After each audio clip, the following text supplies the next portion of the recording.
अच्छा, एक और मैं दिलचस्प बात बताऊँ कि मारूफ है वालिद गिरामी के हवाले से कि वालिद गिरामी बहुत मशहूर तैराक थे और घुड़सवार थे।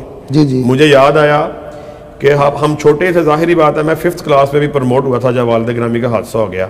हमारे अपने जाती घोड़े हुआ करते थे। रेस कोर्स पार्क तो बाद में बना, ये रेस कोर्स क्लब हुआ करता था। सही।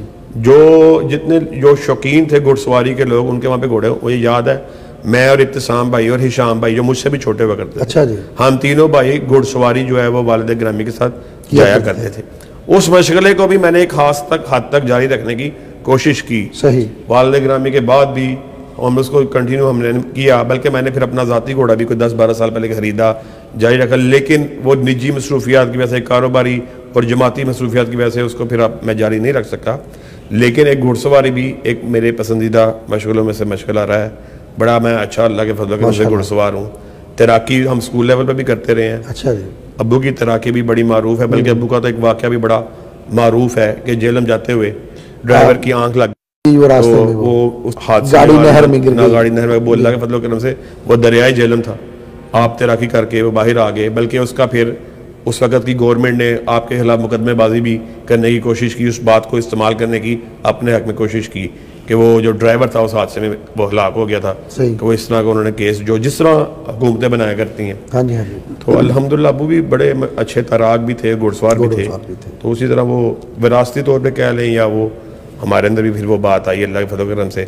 और फिर एक और दिलचस्प बातों से मुझे याद आ गई, अब्बू को जूडो कराटे गेम हुआ करती थी, उसका बड़ा शौक हुआ करता था कि मेरे बेटे भी जूडो कराटे में हिस्सा लें और उसको हमें वालिद मोहतरम मुझे और इब्तिसाम को जूडो कराटे क्लब हुआ करता था गार्डन टाउन में। अच्छा जी। वहाँ खुद अपने साथ बिठा के ले गए, हमारा वहाँ पे एडमिशन करवाया। कोई 10-12-15 दिन के बाद घर में वालिद मोहतरम ने पूछा कि यार क्या सीख के आते हो, जरा मुझे दिखाओ। मैं आपको यहाँ पे ये बात ही बतलाता चलूँ कि मैं अपने वालिद का 8 बहन भाइयों में से, हम 8 बहन भाई हैं, उनमें से महबूब तरीन बच्चा हुआ करता था, पसंदीदा बच्चा। जी जी। लाड प्यार भी मेरे से उनका बहुत ज्यादा। आपका अंदाज़े खिताबत भी उनके साथ बहुत मिलता है और आपकी तो शक्ल भी माशाल्लाह उनके साथ बहुत मिलती है। तो वो मैं आपको बता रहा था कि वो कहते हैं यार ये आप 10-12 दिन से बेटे जा रहे हो, क्या सीखते हो? जी जी। हमने वालिद गिरामी के सामने मैं इब्तिसाम भाई खड़े हो गए अपने जूडो कराटे के अंदाज में, तो हमने लड़ाई करनी शुरू की। मैंने इब्तिसाम भाई को एक टांग मारी, 2 टांगे मारी। अबू बड़ा खुशी से यानी देख रहे थे मामले को। जब इब्तिसाम भाई की बारी आई कि अब उनका हमला करने की बारी, अबू ने कहा बस बस खेल खत्म हो गया, मैंने देख लिया अब क्या खेल। अच्छा, इसी में एक बड़ा सबक आमोज बात है जो मैं आपके साथ उसको शेयर करना चाहता हूँ। एक दिन अबू हमें लेने आ गए क्लब से, छुट्टी का टाइम था। उस वक्त जूडो कराटे का एक असूल था कि जब आप क्लब से रुखसत होते हैं, जब छुट्टी होती है, आप हल्का सा रुकू के बल झुकते हैं। वो एक उनके लफ्ज होते हैं मखसूस है, वो क्या कि आपने हल्का झुकना होता है। वालिद गिरामी ने देखा कि ये यानी जब हम गाड़ी में बैठे थे, अब्बू ने हमसे पूछा बेटा ये आपने उसी तरह ये क्या हरकत आपने की है?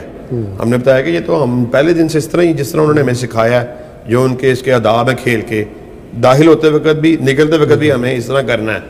तो वालिद गिरामी बड़ा सख्त नाराज हुए। अच्छा। मैंने कहा बेटा इंसान जो है वो इंसान के सामने नहीं झुक सकता, इंसान को अल्लाह ने पैदा किया है अपने सामने झुकाने के लिए। फिर मुझे याद है कि अगले दिन वालिद मोहतरम हमारे साथ दोबारा गए उसी क्लब में। उन्होंने कहा मेरे बच्चे इस क्लब में आएंगे लेकिन ये वाला स्टेप जो है वो बिल्कुल हरगिज़ नहीं करेंगे। तो वो उस्ताद ने कहा कि लामा साहब, वो जाहिर बात अब्बू की शख्सियत से वाकिफ था, बड़े उसने मुअद्दबाना अंदाज में कहा कि ये हमारा शख्सियत है, हाँ वो हमारा एक ये वो रूल है, आप कह लें इसको, प्रैक्टिस है, उसको वो हमने। तो अब मुझे याद है फिर अब्बू ने हमें उस क्लब से सिर्फ इस बात पे कि आपने दाखिले के वक्त और निकलते वक्त ये जो झुकना है, इस वक्त फिर हमें उस क्लब से उठवा लिया था। असल बात है 9 साल की उम्र के बच्चे के ज़हन में जितने को नक्श रह जाते हैं, मतलब वो तो मेरे ज़हन में बात है कि वो वालिद मोहतरम का जो लाइब्रेरी में बैठे रहना, और रात देर तक जागते रहना, फ़ोन तो अगर नहीं था करता मोबाइल, वो टेलीफोनों को रात सुबह 3, 4, 5 बजे तक भी सुनते रहना, फजर की नमाज़ पढ़ के सोना और जल्दी उठ जाना, इस तरह की बातें तो मेरे जहन में है। हाँ, एक वाक़या क्या है, यानी मुझे अपने वालिद साहब के साथ एक सफ़र याद है जो 1987 में बाबा शहीद का हादसा हुआ। 1986 में मार्च का महीना था, 1987 में जब हादसा हुआ, 1986 के एंड में मुझे वालिद मोहतरम के साथ, मुझे हिशाम को और छोटी हमशीरा को और मेरी वालिदा मोहतरमा को बाबा शहीद के साथ इराक के सफ़र का मौका मिला। माशाअल्लाह। ये वो सफ़र था जिसकी तकरीर बहुत ज़्यादा मारूफ है, मकबूल भी अहले है। हदीसों में मेरा ख्याल है कोई शख्स कम ही है जिसने वो तकरीर, चाहे वो अरबी में है, सुनी ना हो, जिसने वो तकरीर ना सुनी हो। सद्दाम हुसैन की पार्लियामेंट की वो तकरीर थी। मैं उस सफ़र में वालिद मोहतरम के हमरा था। माशाअल्लाह। मुझे वो याद अभी भी पूरा सफ़र मंजर मेरे है। जहन में नक्श है कि किस तरह हम इराक गए, किस तरह हमें वेलकम किया गया, किस तरह हमें वहाँ पे प्रोटोकॉल। मुझे याद है कि सद्दाम हुसैन ने किस तरह हमें अपने घर में मदू किया, अपने महल को विजिट करवाया, और किस तरह आगे पीछे एक बात जाहिर सद्दाम को उस वक्त होती बोलता था। जी जी बिल्कुल। वो उस वक्त के उस दौर के मुअस्सर तरीन दुनिया के अफराद में से हुक्मरानों में था। अभी वो उसी सफर में ही फिर उसने वालिद मोहतरम को पार्लियामेंट से खिताब की दावत दी। फिर आप जब तकरीर करके आए, मुझे आज भी याद है जो बात बतलाना मकसूद थी कि हम होटल के कमरे में बैठे हुए थे, वालिद मोहतरम तशरीफ लाए। उन्होंने कहा बेटा देखा आपने ये सारी जो इज्जतें हैं, ये जो सारी अल्लाह रब्बुल इज़्ज़त की तरफ से जो ये जो नवाजिशें हैं, ये किस वजह से हैं। हम छोटे थे, हमने जाहिर बात है इस बात को पूछा कि जी क्या इसकी क्या। उन्होंने कहा ये सारी जो ये रहमतें हैं और ये जो सारी इज्जतें हैं कि आज वक़्त के बादशाह अल्लाह के फजल करम से हमारे साथ उठना बैठना अपने लिए बाइस फ़ख्र समझते हैं। उसकी सिर्फ और सिर्फ वजह यही है कि हम अल्लाह और उसके रसूल के गुलाम हैं। सुभान अल्लाह। उसकी गुलामी की ये वजह है, उसकी ये बरकत है कि आज दौरे हाज़िर का मुअस्सर तरीन शख्स सद्दाम हुसैन उसका तूती बुला। जी जी ऐसे ही है।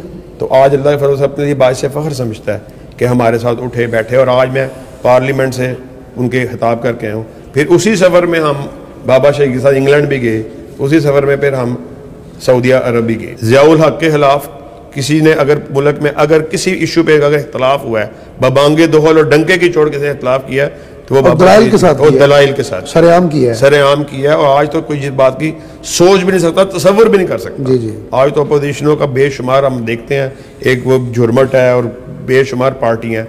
ज़ियाउल हक के दौर में मुझे याद पड़ता है कि जब आखिरी फेज था लामा शहीद की, उसकी शहादत से पहले का जो दौर था, जो आपने मुल्क में एक मसलकी लिहाज से और तंजीमी लिहाज से और सियासी लिहाज से जो पावर शो शुरू किया हुआ। जी जी। वाला साहब एक वाहद एक अपोजिशन हुआ करते थे गवर्नमेंट की। मुझे आज भी याद है जब रावलपिंडी में बाबा शहीद ने जलसा किया तो लियाकत बाग में तो अखबारों की सुपर लीड थी, तेरे घर के सामने घर ले लिया मैंने। जी जी। तो अल्लाह के फजल करम से जो कमी है वो आज हम देखते हैं कि वो आज हमें देखते हैं अल्लाह के फजल करम से। ये अल्लाह की तरफ से हमारे पास खास इनायत रही, अपने बच्चों को अपने औलाद को देते अल्लाह के उसी मिशन पे